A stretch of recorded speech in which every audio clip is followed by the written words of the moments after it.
ఇప్పుడు ఇదే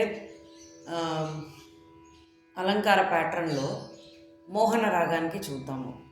మోహన రాగానికి శంకరాభరణం అంటే మనకి నోటేటెడ్, మనకి అది బాగా అలవాటు ఉన్నది, అంటే వరుసలే కాబట్టి దానికి రీ అండ్ దా మార్చి వేసేసాం. మాయమాళ గొళ్ళకే సేమ్ రీ దా మారిస్తే శంకరాభరణం కాబట్టి చేసేసాం.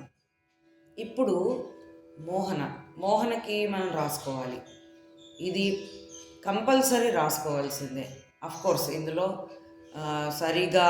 సరిగమ లేదు కాబట్టి ఎలా వెళ్తాం అనే ఇనిషియల్ స్టేజ్ డౌట్స్ ఉంటాయి. ఎలా అయినా సరి గప గరి సరి గరి సరి గప రిగ పద పగ రిగ పగ రిగ పద, ఇలా ప్యాటర్న్ని మనమే క్రియేట్ చేసుకుని వాయించుకోగలగాలి.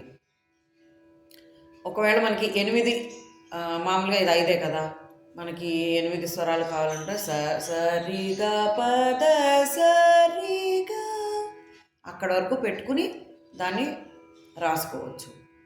అప్పుడు మనకి 8 లెటర్స్ వస్తాయి కాబట్టి సేమ్ అలంకారం లాగానో సరళీలాగానో రాసుకుని వాయించుకోవడమే. లేదు మనం కొంచెం పర్వాలేదు అనుకుంటే 5లోనే చేసుకోవచ్చు కూడా. ఇప్పుడు ఇదే అలంకారంలో చూద్దాం.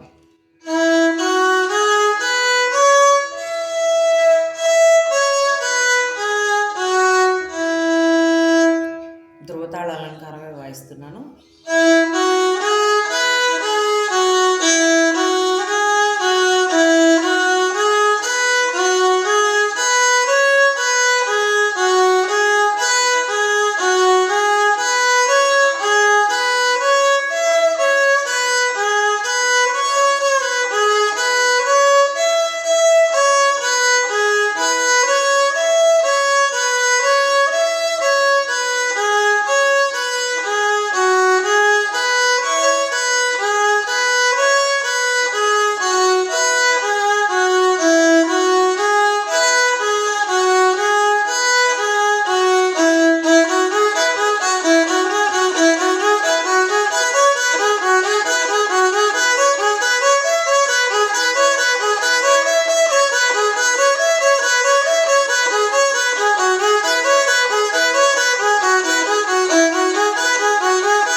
ఇది మనకు కావాలంటే స్పీడ్ తగ్గించుకుని వాయించుకోవచ్చు, అందులో ఏ ఇబ్బంది లేదు.